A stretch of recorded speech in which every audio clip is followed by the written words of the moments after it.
Platinum Games always knows what's up. They made great games, and this one is no exception.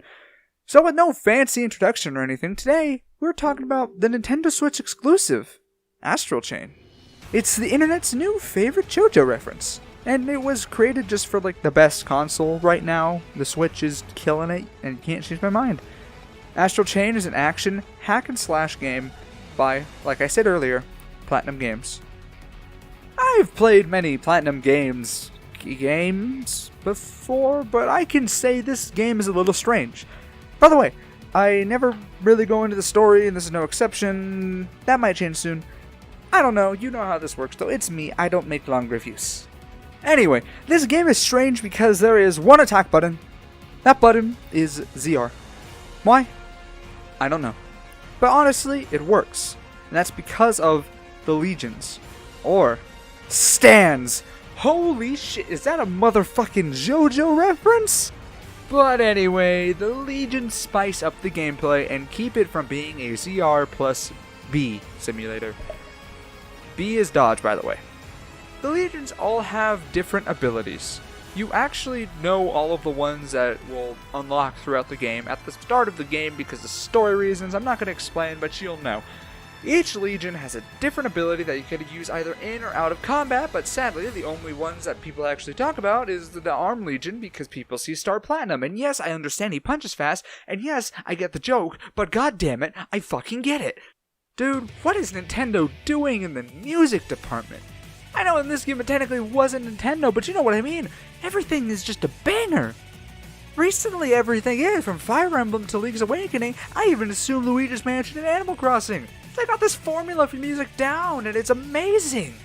I don't understand. Okay, I don't know how to describe this game other than it's a Platinum game. I mean, it does differ to other hack and slash games and even some other Platinum games. And this game is similar to DMZ, in where you're rated at the end of every case, because you know you're a police officer and you do detective work sometimes. That's something I should have mentioned earlier. But you don't see your rating during combat, you see it at the end, and you're actually scored in a lot of different categories.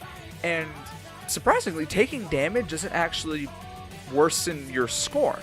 The scoring system never punishes you and only rewards you for, well, not only rewards you, but basically actually rewards you for being adaptable and versatile. If you stick to one legion, weapon, or playstyle against your enemies, you're not going to be scored well. And I'm just glad damage doesn't hurt the rating because sometimes there's a super easy attack and I just can't.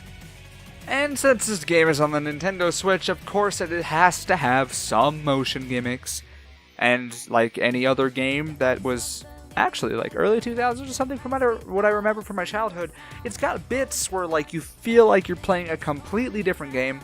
But at that point I'm used to it, and honestly it's much more refreshing than just having to play the same game for hours and hours on end and then having to fork out that money for the microtransactions. I had a blast with this game, honestly, and well, the story did not grab me at first. I came around eventually. Now, personally, this isn't another Nier Automata for me because this game does have a lot of things to overcome to get to that point, in my opinion. But I believe in Platinum and their ability to improve themselves for future titles. Thank you for watching another episode of That Game Review Show. I'm sorry this video is late. It was getting slightly faster, and by slightly faster I mean it's not amazing speeds, but it's way better than what I used to have. I'm looking forward to working with it, and I may actually be able to stream if that interests you, and I can do it at a time where it's appropriate for me to do so. Next week, James is hosting, and I just want you to come back. Please, we need viewers. Help.